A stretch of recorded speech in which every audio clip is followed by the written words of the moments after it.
जय हिंद दोस्तों, स्वागत है आप सभी का हमारे YouTube चैनल में।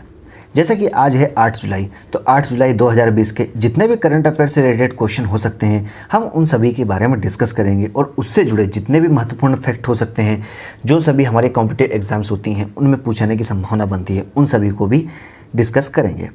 तो पहले प्रश्न से हम आज के वीडियो की शुरुआत करते हैं। आज का पहला प्रश्न है कि प्रधानमंत्री नरेंद्र मोदी एशिया के सबसे बड़े सौर ऊर्जा संयंत्र या सोलर प्लांट का 10 जुलाई को उद्घाटन कहां पर करेंगे।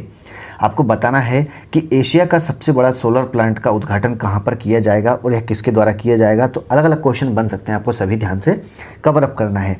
तो इस प्रश्न का सही आंसर क्या होगा, तो इसका सही आंसर है रीवा। जैसा कि रीवा में प्रधानमंत्री नरेंद्र मोदी के द्वारा 10 जुलाई को एशिया के सबसे बड़े सौर ऊर्जा संयंत्र का उद्घाटन किया जाएगा, जो कि कितने मेगावाट का होगा, तो आपको याद रखना है जो कि 750 मेगावाट का अल्ट्रा मेगा सौर संयंत्र होगा। Rewa ultra mega solar power plant Bharat और एशिया में सबसे बड़ी सिंगल साइट सौर ऊर्जा परियोजना है। इसके अलावा Rewa ultra mega solar plant द्वारा उत्पादित बिजली का 24% हिस्सा कितना है, ये भी याद रखना है कि 24% हिस्सा किसको दे रहे हैं हम, यह दिल्ली को दिया जाएगा। इसके अलावा मध्य प्रदेश से जुड़े फैक्ट को भी कवर कर लेते हैं। तो मध्य प्रदेश की राजधानी कहाँ है, भोपाल, और यहाँ के मुख्यमंत्री शिवराज सिंह चौहान व यहाँ के राज्यपाल लालजी टंडन है, परंतु उनका स्वास्थ्य ठीक न होने के कारण अतिरिक्त प्रभार आनंदीबेन पटेल को दिया गया है। नेक्स्ट क्वेश्चन की चर्चा करते हैं। Overdraft saving the Indian saver, आपको यहाँ पर एक बुक पूछी जा रही है, आपको याद रखना है overdraft saving the Indian saver नामक पुस्तक के लेखक कौन है, आपको यह बताना है। तो इस प्रश्न का सही आंसर है उर्जित पटेल। जैसा कि आरबीआई के पूर्व गवर्नर आपको याद रखना है कि आरबीआई के पूर्व गवर्नर उर्जित पटेल ने overdraft saving the Indian saver नामक पुस्तक को लिखा है। यह पुस्तक गैर निष्पादित परिसंपत्ति अर्थात एनपीए मुद्दों पर केंद्रित है, जिसने हाल ही के वर्षों में भारतीय बैंकिंग को काफ़ी प्रभावित किया था। इसे हार्पर कॉलिस इंडिया ने प्रकाशित किया है। तो आपको इसका पब्लिकेशन कौन है वह भी याद रखना है, हार्पर कॉलिस इंडिया ने प्रकाशित किया है किस पुस्तक को, overdraft saving the Indian saver, और इसके राइटर हैं उर्जित पटेल। अगले प्रश्न को कवर करते हैं। किस राज्य ने जल जीवन मिशन को चालू करने की हाल ही में घोषणा की है। किस राज्य ने जल जीवन मिशन को चालू करने की घोषणा की है, तो इस प्रश्न का सही आंसर है हिमाचल प्रदेश। जैसा कि हिमाचल प्रदेश ने 2022 तक, आपको टारगेट भी याद रखना है कि 2022 तक सभी ग्रामीण परिवारों को नल कनेक्शन मुफ्त रूप से प्रदान करने की घोषणा की है। केंद्रीय जल शक्ति संसाधन मंत्रालय हिमाचल प्रदेश में जल जीवन मिशन को लागू करेगा।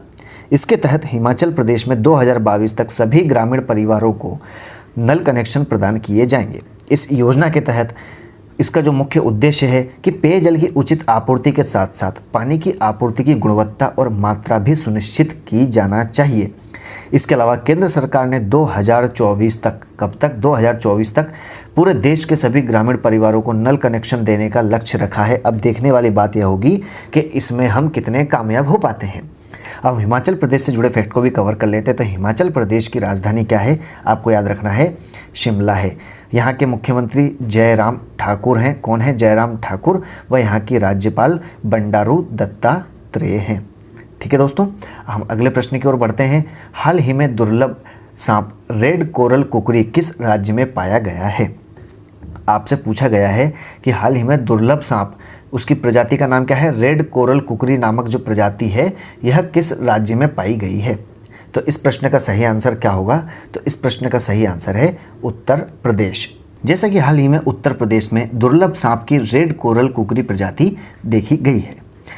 यहाँ की हम बात करें तो यहाँ पर 800 किलोमीटर का हर्बल रोड विकसित किया जा रहा है। इसके अलावा उत्तर प्रदेश में बाल श्रमिक विद्या योजना जो हाल ही में प्रारंभ की गई है, हम उनके बारे में करंट से रिलेटेड जो भी टॉपिक हैं इसके यूपी से रिलेटेड उनको भी कवर कर रहे हैं साथ साथ में। तो कौन सा है, बाल श्रमिक विद्या योजना कहाँ पर प्रारंभ की गई है, तो आपको याद रखना है कि यह यूपी में की गई है। इसके अलावा प्रवासी राहत मित्र ऐप आयुष कवच ऐप एवं आरोग्य सेतु ऐप अनिवार्य किया गया है उत्तर प्रदेश राज्य में। यहाँ की राजधानी क्या है? तो लखनऊ है। यहाँ के मुख्यमंत्री कौन है? तो आपको याद रखना है योगी आदित्यनाथ, जो कि सबसे ज़्यादा चर्चा में बने हुए रहते हैं अपनी सुरक्षा व्यवस्थाओं को लेकर एवं उत्तर प्रदेश की परिस्थिति को भी लेकर।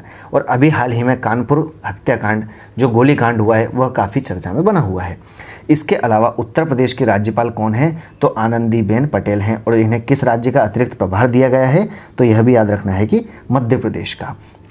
अगले प्रश्न की बात करते हैं। हाल ही में द डायना अवार्ड 2020 का खिताब किसने जीता है? आपको याद रखना है कि क्या पूछा जा रहा है आपसे, हाल ही में द डायना अवार्ड का खिताब किसने जीता है?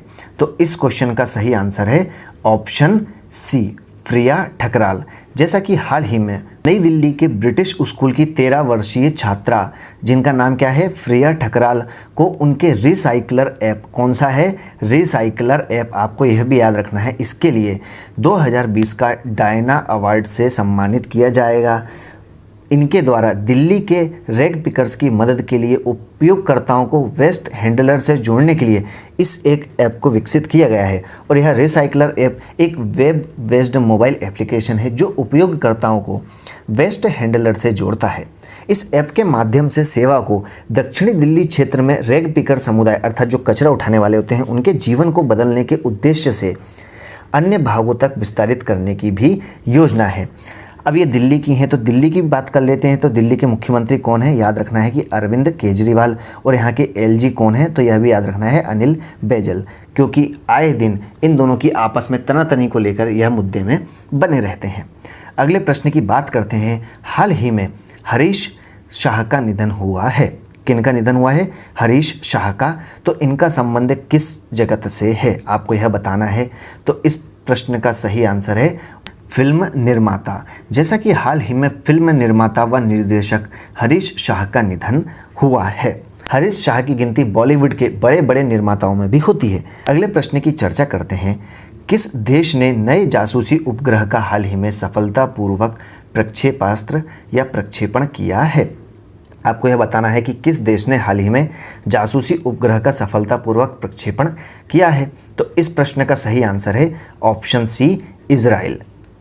जैसा कि हाल ही में इजराइल ने 6 जुलाई 2020 को अपने नए जासूसी उपग्रह का सफलतापूर्वक प्रक्षेपण करने की घोषणा की है।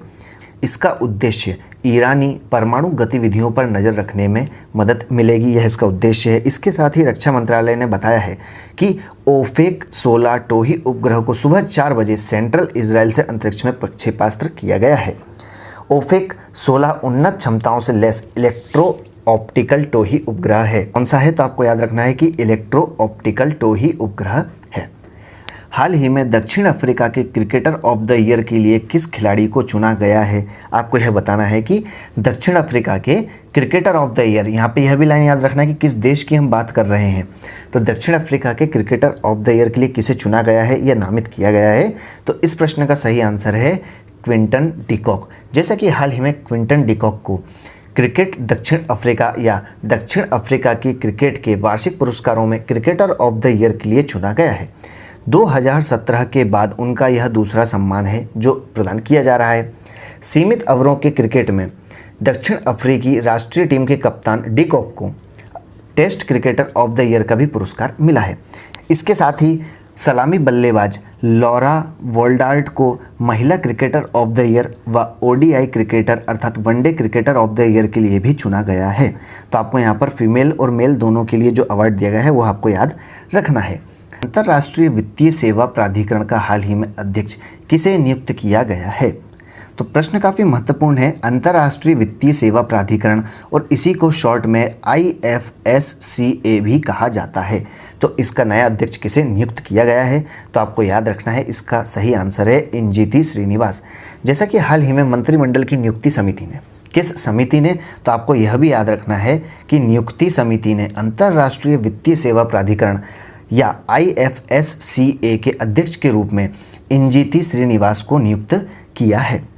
पूर्व कॉरपोरेट मामलों के सचिव और उड़ीसा कैडर के ये 1983 बैच के IAS अधिकारी हैं और इनकी नियुक्ति की अवधि रहेगी 3 वर्ष, इन्हें 3 वर्ष के लिए अध्यक्ष बनाया गया है। और IFSCA को हाल ही में वित्त मंत्रालय द्वारा कब स्थापित किया गया था दोस्तों? बहुत ही महत्वपूर्ण क्वेश्चन है। यहाँ से ये जो बनता है कि IFSCA की स्थापना कब की गई है, तो इसकी स्थापना याद रखना है 27 अप्रैल 2020 को वित्त मंत्रालय के द्वारा की गई है। यह थे आज दिनांक 8 जुलाई 2020 के महत्वपूर्ण करंट अफेयर्स के सेशन जिसके बारे में हमने डिस्कस की। अगर आपको ये वीडियो पसंद आया है तो वीडियो को लाइक एंड शेयर करना ना भूलें। Thanks for watching. जय हिंद।